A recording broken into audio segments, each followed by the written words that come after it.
Video देखने वाले सभी सम्मानित जनों का मेरा नमस्कार। दोस्तों, मेरा नाम गरिमा है और मैं आज आपको पढ़ाऊंगी जो यूपीएससी सिविल सर्विसेज का जो पेपर 4 है, जीएस का पेपर 4। और वैसे ये पेपर 5 है, ठीक है, लेकिन ये जीएस पेपर 4 है जिसका नाम है नीतिशास्त्र, सत्यनिष्ठा और अभिरुचि।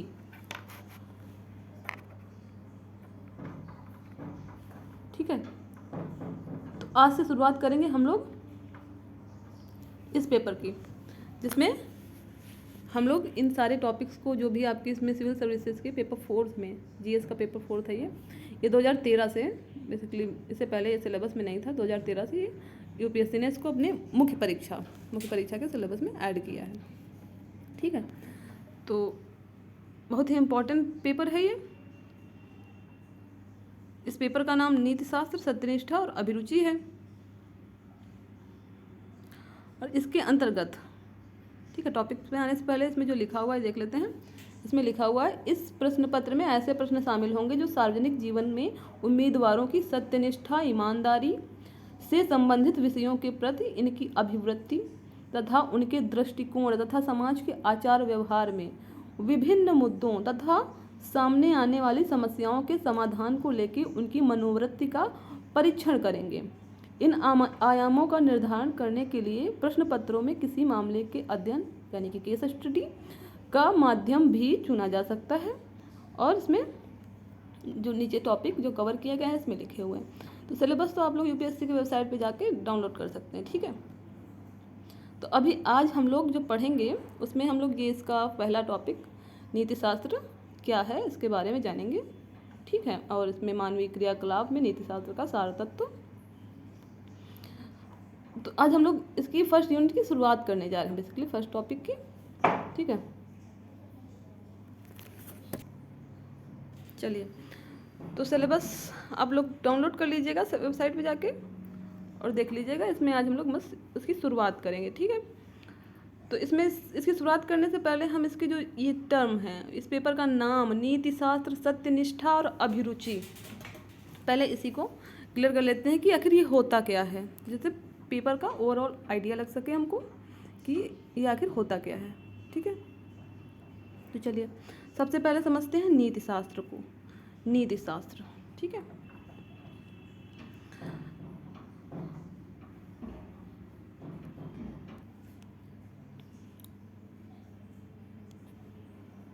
नीतिशास्त्र जो कि ग्रीक भाषा के एथिका से लिया गया है, जिसका अर्थ होता है रीति रिवाज, परंपरा। ठीक है, एथिका, इसका इंग्लिश में हम लोग टर्म यूज़ करते हैं एथिक्स, तो वो बना हुआ इसका ग्रीक भाषा के एथिका से, जिसका अर्थ होता है रीति रिवाज, परंपरा, प्रचलन, आदत, व्यवहार, अभ्यास। तो उस हिसाब से नीतिशास्त्र को आचार शास्त्र, कर्तव्य शास्त्र, नीति विज्ञान भी कहते हैं। नीति विज्ञान, इसको अलग करें तो नीति प्लस शास्त्र हो जाएगा। ये नीति मतलब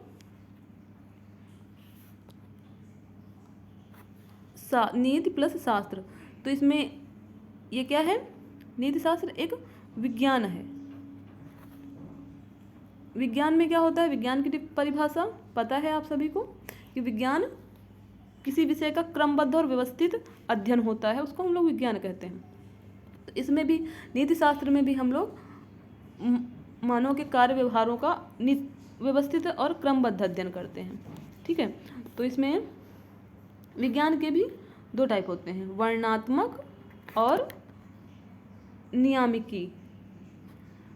तो जो ये क्या कहते हैं एथिक्स है, ये नियामिकी विज्ञान है, वर्णनात्मक विज्ञान नहीं। वर्णनात्मक विज्ञान क्या होता है, जिसमें किसी भी चीज़ का एज इट इज़, जैसा वो है, ज्यों का त्यों वर्णन किया जाता है। ये है के संदर्भ में बात करता है कि ये ऐसा है, वो वैसा है। ठीक है, जैसे ये चश्मा काला है तो ये काला है। ठीक है, इसको हम प्रूफ कर सकते हैं कि ये काला है, तो ये कौन सा विज्ञान हो जाएगा, वर्णनात्मक विज्ञान। जो प्योर साइंस होती है, नेचुरल साइंसेस, वो इसी श्रेणी में आती हैं। लेकिन नीति शास्त्र जो कि दर्शन शास्त्र की एक शाखा है, ये नियामकी विज्ञान में आता है। नियामकी विज्ञान किस विषय में बात करता है? इसमें ये चाहिए पे बात करता है कि ऐसा होना चाहिए, ठीक है, कि ये आदर्श मूलक है, आदर्श मूलक विज्ञान है जिसमें ये चाहिए की बात करता है कि ऐसा होना चाहिए, इसीलिए ये आदर्श मूलक है, ठीक है, आदर्श मूलक है। और ये प्रयोजन मूलक है, ठीक है, प्रयोजन यानी कि उद्देश्य आधारित है, ये उद्देश्य की बात करता है कि किसी उद्देश्य को कैसे प्राप्त किया जाए, किसी लक्ष्य को कैसे प्राप्त किया जाए, उसकी बात करता है। अच्छा, ये क्यों करता है? एक प्रश्न ये भी तो उठेगा ना कि आखिर ये मानव के व्यवहार का अध्ययन कर क्यों रहा है? मानव के व्यवहारों का अध्ययन व्यक्ति के व्यक्तिगत और सार्वजनिक हित, ठीक है, सार्वजनिक हित में सामंजस्य स्थापित करने के लिए, इनको में सामंजस्य स्थापित करने के लिए ये अध्ययन करता है। और सामंजस्य क्यों स्थापित करना है? जिससे सुखद मानवीय जीवन की प्राप्ति हो सके, ठीक है, यानी कि जो नीति शास्त्र है या मानव के व्यवहारों का विभिन्न कुछ मानकों के आधार पे, मानदंडों के आधार पे मूल्यांकन करता है, अध्ययन करता है। क्यों करता है? ताकि व्यक्तिगत और सार्वजनिक जीवन में, सार्वजनिक हितों में सामंजस्य को स्थापित किया जाए और जिससे सुखद मानवीय जीवन की प्राप्ति हो सके, इसलिए नीति शास्त्र का अध्ययन करते हैं, ठीक है। अभी बाद में हम लोग नीति शास्त्र को डिटेल में भी पढ़ेंगे, अभी सिर्फ टर्म की बात कर रहे थे तो उसको स्पष्ट कर दें। चलिए, दूसरा शब्द है हमारा, दूसरा शब्द है जो दिया हुआ इसमें सत्यनिष्ठा। सत्यनिष्ठा यानी कि इंटीग्रिटी। क्या है सत्यनिष्ठा? इसके लिए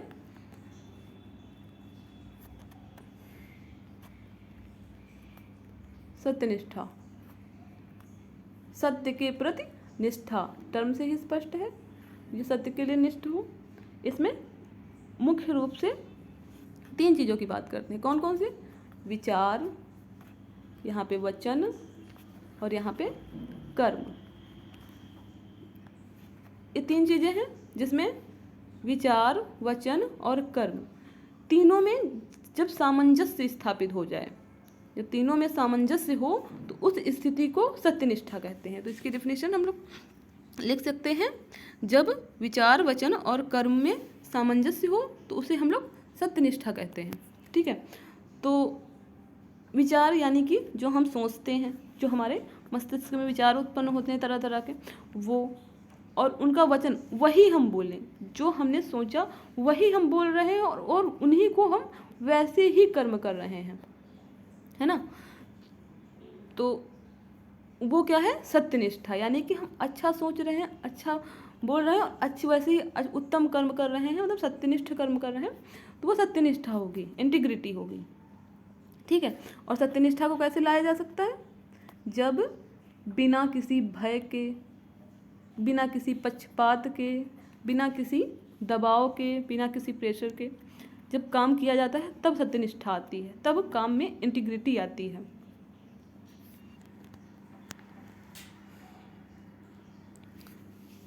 ठीक है। जब किसी प्रकार का भय ना हो, किसी प्रकार का दबाव ना हो, किसी प्रकार का पूर्वाग्रह ना हो, उससे रहित होकर अपने अधिकारों को जानते हुए, अपने कर्तव्यों को जानते हुए जब कोई काम किया जाता है तो वो सत्यनिष्ठ कर्म होता है, सत्यनिष्ठ कर्म होता है, ठीक है। इसमें हम लोग गांधी जी को देख सकते हैं कि वो सत्याग्रह, सत्य के प्रति उनका कैसा आग्रह था, उन्होंने सत्य अहिंसा का नारा दिया और उस पर वो अडिग रहे, मतलब वो उन्होंने जैसा बोला, जैसा उपदेश दिया, वचन जैसे उनके वचन थे वैसे ही उनके जैसे वो विचार करते थे, जैसा सोचते थे वो चीज़ों के बारे में, अहिंसा के जो जितने भी उनके सिद्धांत हैं अहिंसा के बारे में, सत्य के बारे में, जैसा वो सोचते थे वही वो बोलते थे और उनके कर्मों में भी वो चीज़ें परिलक्षित होती थी, दिखाई पड़ती थी, वह करते भी थे, ठीक है। इसको हम इसमें सत्यनिष्ठा को लाने के लिए 2 तरीके हो सकते हैं, कैसे लाया जाए, उपाय इसके क्या हैं। तो इसके लिए कुछ आंतरिक उपाय हो सकते हैं, ठीक है, आंतरिक और कुछ बाह्य। आंतरिक में क्या आएगा? आंतरिक यानी कि वो व्यक्ति के अंदर वो गुण निहित हों, तो वो सत्यनिष्ठ होगा। तो वो मूल्य कहाँ से आएंगे? वो मूल्य व्यक्ति के जन्म से, ठीक है, परिवार से। जो उसकी परिवार उसकी पहली पाठशाला है, तो परिवार में जब बच्चा जन्म लेता है तो उसके माता पिता द्वारा उसको सिखाया जाए, उसको अच्छी वैल्यूज़ दी जाए, उसको जो समाज में, स्कूल में, जहाँ भी मतलब जिस समाज का वो पार्ट है वहाँ पे वो अच्छे मूल्यों को धारण करे, तो वो आंतरिक रूप से सत्यनिष्ठ होगा। ये बाह्य प्रोसेस है, ठीक है। और ये बाह्य, अगर बाह्य की बात करें तो बाह्य में क्या होगा?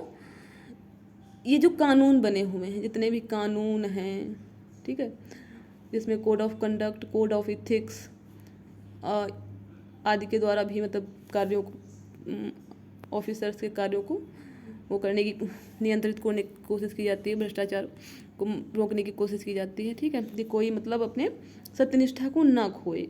एक ये सिविल सर्वेंट से ये आशा की जाती है कि वो सत्यनिष्ठ हो, इसका मौलिक गुण है। सिविल सेवा का ये क्या है? बुनियादी मूल्य है। बुनियादी मूल्य मतलब जो आधारभूत मूल्य जिस पे टिका हुआ है, बेस है वो, तो सत्यनिष्ठा बेस है एक सिविल सेवक की, तो होना ही चाहिए उसमें। और ये सत्यनिष्ठा भ्रष्टाचार, करप्शन का विपरीत शब्द है। अगर सत्यनिष्ठा नहीं होगी तो भ्रष्ट हो आचरण होगा उसका, भ्रष्टाचार में लिप्त हो जाएगा, ठीक है। और सत्यनिष्ठा तो कई प्रकार की हो सकती है, बौद्धिक, व्यावसायिक। बौद्धिक मतलब कथनी करनी में कोई अंतर ना हो उसके, तो वो बौद्धिक सत्यनिष्ठा। और व्यावसायिक, वो अपने व्यवसाय के प्रति ईमानदार हो, जो भी काम मिला है उसको वो सही से करे ना, तो वो उसकी व्यावसायिक सत्यनिष्ठा होगी। चलिए अब इसमें बचा टॉपिक क्या, तीसरा क्या था? अभिरुचि। अभिरुचि यानी कि एप्टीट्यूड। इसके लिए शब्द प्रयोग होगा सही अभिक्षमता, ठीक है, अभिक्षमता, एप्टीट्यूड। अभिक्षमता क्या है इसको भी देख लेते हैं। इसके लिए पहले एक स्टोरी सुना देते हैं। एक स्टोरी से शुरुआत करते हैं कि चाणक्य को आप सभी जानते हैं, चाणक्य और चंद्रगुप्त, है ना। तो चाणक्य ने जब एक मतलब चाणक्य जा रहे थे तो उन्होंने देखा कि एक बालक, मतलब कुछ बालक मिलकर खेल खेल रहे हैं, जिसमें एक बालक राजा बना हुआ है और सारे बालक उसको आगे आके अपनी समस्या बता रहे हैं और वो सबकी समस्याओं को सुलझा रहा है। तो उसमें उस बालक को देखकर वो चाणक्य ने उसके माता पिता से कहा मुझे ये बालक चाहिए, और उनसे बात की, उसको ले गया, उसको प्रशिक्षण दिया। तो उसमें उसने क्या देखा, ऐसी कौन सी चीज़ देखी उसने, चाणक्य ने चंद्रगुप्त में, जिससे वो प्रेरित होकर उस बच्चे को उसने मतलब उसको प्रशिक्षण देने का सोचा। तो उसमें उन्होंने उसकी अभिक्षमता, उसकी एप्टीट्यूड को देखा, है ना। तो जिससे उनको लगा कि इसमें ये क्षमता है, तो ये कर सकता है, इसीलिए वो उसको ले गए। तो ये अभिक्षमता क्या होती है? अभिक्षमता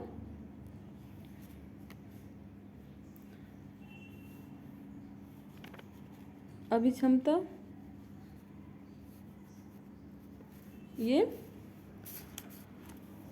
अभिक्षमता किसी विशेष व्यक्ति का, ठीक है, किसी विशेष व्यक्ति, आप लोग समझ लीजिएगा, हम इसमें थोड़ा सा बन नहीं रहा है, किसी विशेष व्यक्ति,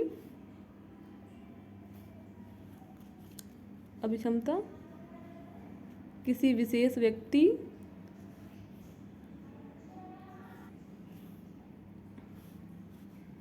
ठीक है, व्यक्ति का विशेष क्षेत्र में, किसी विशेष व्यक्ति का विशेष क्षेत्र में अंतर्निहित क्षमता, यानी कि जो उसमें पहले से विद्यमान है, अंतर्निहित क्षमता, ठीक है, उसकी अंतर्निहित क्षमता या सामर्थ्य, ठीक है, सामर्थ्य को, उसकी अंतर्निहित क्षमता और सामर्थ्य को किसके प्रशिक्षण और वातावरण, संयमित वातावरण के माध्यम से, प्रशिक्षण प्लस वातावरण, संयमित वातावरण के माध्यम से भविष्य में साकारित किया जाता, भविष्य के लिए साकारित किया जाता है ना। तो जैसे उसमें अभी स्टोरी जो देखी आपने, उसमें क्या किया, चाणक्य ने उस बच्चे में उसकी अंतर्निहित अभिक्षमता को देखा, उसके सामर्थ्य को पहचाना और उसको प्रशिक्षण दिया, एक और वातावरण दिया, ठीक है, एक माहौल दिया, और उसमें उसको भविष्य में साकारित किया, मतलब उसको भविष्य में क्या बनाया, उसको राजा बना दिया। आपको पता है कि जो नंद वंश का विनाश चंद्रगुप्त ने ही किया है ना, चंद्रगुप्त मौर्य कहलाए, वही बच्चा था जिसको चाणक्य ने तैयार किया था। तो उसमें उन्होंने उसकी अभिक्षमता को पहचाना। तो ये हो गया एप्टीट्यूड। अब हम लोग बात करेंगे नीति शास्त्र। तो इसमें दो टर्म आते हैं, एक नीति शास्त्र और एक नैतिकता। तो पहले मतलब सिलेबस में जाने से पहले इन दोनों शब्दों को समझ लेते हैं कि होते क्या हैं आखिर। कई बार आपकी परीक्षा में इस पे प्रश्न आता है कि नीति शास्त्र और नैतिकता के बीच में विभेद करिए या अंतर बताइए। तो इसमें अंतर, नीति शास्त्र और नैतिकता ये अलग नहीं है, ये अंतर संबंधित हैं, ठीक है। ये एक दूसरे से एकदम भिन्न नहीं है, लेकिन एकदम थोड़ा सा डिफरेंस है इसमें, लेकिन ये बिल्कुल भिन्न नहीं है, ये अंतर संबंधित है दोनों एक दूसरे से। और नीति शास्त्र पता है आपको कि ये ग्रीक भाषा के, ये एथिक्स का समानार्थी ग्रीक भाषा के एथिका से लिया गया है, ठीक है। और जो आपका ये नैतिकता ये मॉरलिटी है ना, इंग्लिश में इसको बोलेंगे मॉरलिटी। जो मॉरलिटी शब्द है ये लैटिन भाषा के मोरेस शब्द से लिया गया है, ठीक है।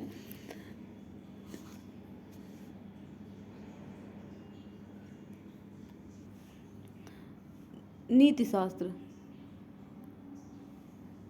शास्त्र ये ग्रीक भाषा के एथिक्स से लिया गया है, ठीक है। और ये एथिका से लिया गया है, ग्रीक भाषा के एथिका से।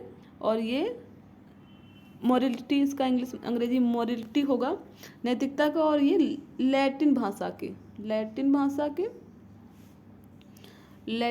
के मोरेस शब्द से लिया गया है। तो इतनी भिन्नता है इसमें, उत्पत्ति यानी कि इसकी अलग अलग जगह से हुई है। दोनों इंटरलिंक्ड हैं, लेकिन दोनों में पूर्ण तादाद में नहीं है, ठीक है। लेकिन दोनों में ही मानव आचरण का मूल्यांकन किया जाता है, उचित अनुचित के आधार पे, करनीय अकरणीय के आधार पे, कथनीय अकथनीय के आधार पे, दोनों में ही इसका मूल्यांकन किया जाता है। एथिक्स यानी कि एथिका का अर्थ पता है आप लोगों को, रीति रिवाज, परंपरा, प्रचलन, अभ्यास होता है, ठीक है। रीति रिवाज जिनका हम लोग रोज़ अभ्यास करते हैं, उनका पालन करते हैं, तो हमारे अभ्यास में आती हैं। अभ्यास से, जब किसी चीज़ का हम रोज़ अभ्यास करेंगे तो अभ्यास से हमारी आदत बनती है, ठीक है। और फिर आदत से हमारा चरित्र बनता है। तो नीति शास्त्र हमारे चरित्र यानी कि व्यक्तित्व के अध्ययन से संबंधित है, ठीक है। और जो नीति शास्त्र है ये इसका ओवरऑल, मतलब मानव के व्यवहारों का ओवरऑल अध्ययन है, मतलब ये सभी पे लागू होता है, ठीक है। इसमें सभी सारी चीज़ों को देखते हैं। और इसमें नैतिकता से संबंधित, ठीक है, नैतिकता संबंधित सभी विषयों का अध्ययन किया जाता है, जैसे नैतिक निर्णय, ठीक है, नैतिकता के पक्ष, नैतिकता के निर्धारक, नैतिकता के संप्रत्यय, इन सभी का अध्ययन किया जाता है, ठीक है। और ये नैतिकता ये देखो, ये सभी पे लागू होती है, सार्वजनिक स्तर पे नीति शास्त्र, लेकिन नैतिकता जो है वो व्यक्तिगत स्तर पे है, ठीक है। जो व्यक्तिगत स्तर पे लागू नियम हैं, जो लागू मूल्य हैं, जो खुद पे, जो नैतिक मूल्य व्यक्ति खुद अपने कार्य व्यवहार में लाता है, दर्शाता है, उनका अध्ययन नैतिकता के अंतर्गत माना जाता है। उससे मतलब नैतिकता का पता चलता है कि कौन सा व्यक्ति कितना नैतिक है, वो उसके व्यवहारों का अध्ययन करके। ये किसी एक व्यक्ति के संदर्भ में हो सकता है नैतिकता का, लेकिन नीति शास्त्र ये पूरा मनुष्य के मतलब सभी व्यवहारों का, सभी मतलब सार्वजनिक रूप से सबका अध्ययन करता है, उसके लिए सिद्धांत बनाता है, नीति निर्धारण करता है, ठीक है, नियम निर्धारण करता है। तो ये इतना सा इसमें डिफरेंस है थोड़ा सा ना। जो इसका यूनिट, इसका पहला टॉपिक है नीति शास्त्र तथा मानवीय सहसंबंध, मानवीय क्रियाकलापों में नीति का सार तत्व, इसके निर्धारक और परिणाम। तो आज हम शुरू करेंगे, ठीक है, इसको अब शुरू करने जा रहे हैं। इसमें नीति शास्त्र पहले हम लोग बात करेंगे नीति शास्त्र की। नीति शास्त्र क्या होता है? तो नीति शास्त्र में इसकी उत्पत्ति हम लोग जान चुके हैं कि इसकी उत्पत्ति ग्रीक भाषा के एथिका से हुई है ना। इसको हम लोग आचार शास्त्र, कर्तव्य शास्त्र, नीति शास्त्र कहते हैं। और नीति शास्त्र में मानव के व्यवहार का अध्ययन होता है, इतना हम लोग समझ चुके हैं। मानव के कार्यों का अध्ययन होता है, ठीक है। तो अब बात करें किस मानव की, ठीक, किस मानव की, ठीक है, और किस प्रकार के कार्यों का अध्ययन इसमें होता है।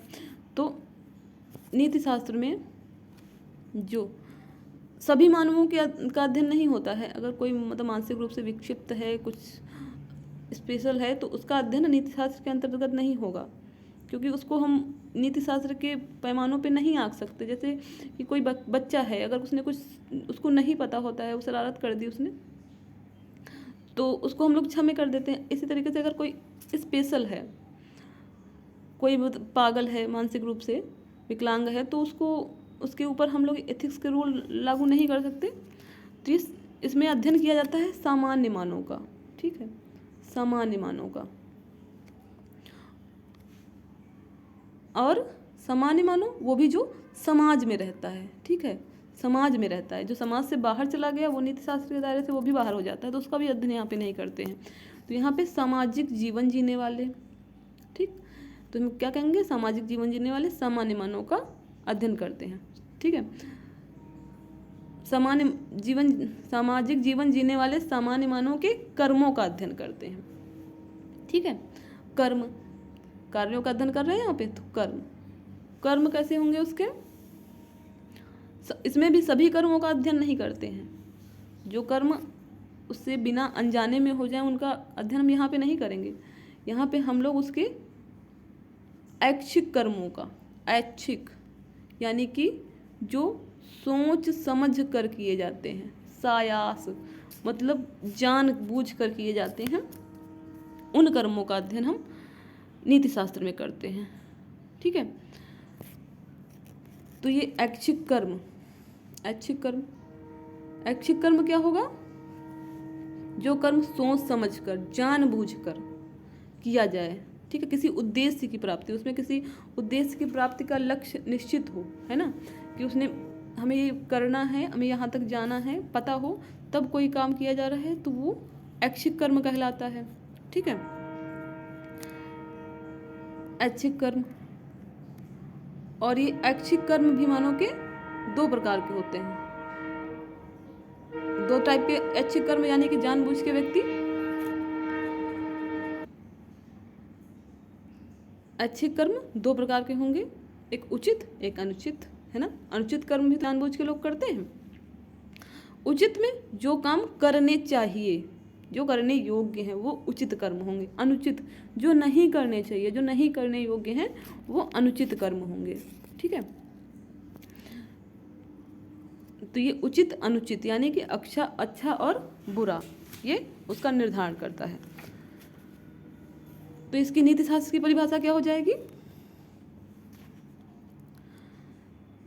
हम कह सकते हैं नीति शास्त्र में सामाजिक जीवन जीने वाले सामाजिक मानव के ऐच्छिक कर्मों की अध्ययन किया जाता है, ठीक है, ऐच्छिक कर्मों का अध्ययन किया जाता है। नीति शास्त्र में सामाजिक जीवन जीने वाले सामान्य मानव के ऐच्छिक कर्मों का अध्ययन किया जाता है।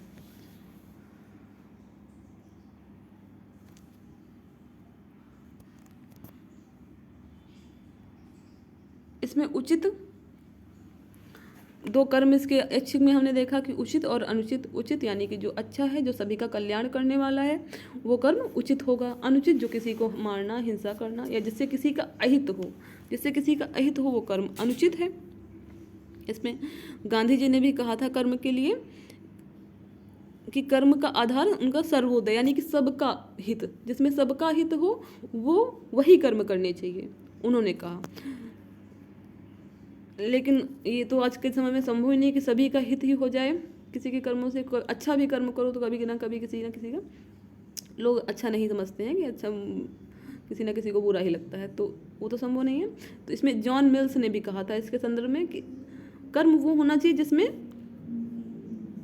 अधिकतम व्यक्तियों का अधिकतम हित हो, अधिकतम व्यक्तियों का अधिकतम हित जिसमें हो वो कर्म करना चाहिए। ठीक है, तो इसमें कर्मों के आधार पे ही निर्धारित किया जाता है कि कौन सा किसका कर्म सद्गुण होगा, है ना। कुछ बताते नहीं, अच्छा कर्म करने वालों को लोग कहते हैं कि ये तो सद्गुणी है, बहुत अच्छा है। जो अनुचित कर्म करते हैं उनको कहते हैं कि दुर्गुणी है, तो बहुत बुरा व्यक्ति है, सही कर्म नहीं करता है ना, तो उसको दुर्गुणी बता देते हैं। तो यहाँ पे सद्गुण शब्द आ गया है, तो सद्गुण की भी देख लेते हैं, ये भी पूछा जा सकता है। सद्गुण क्या होता है?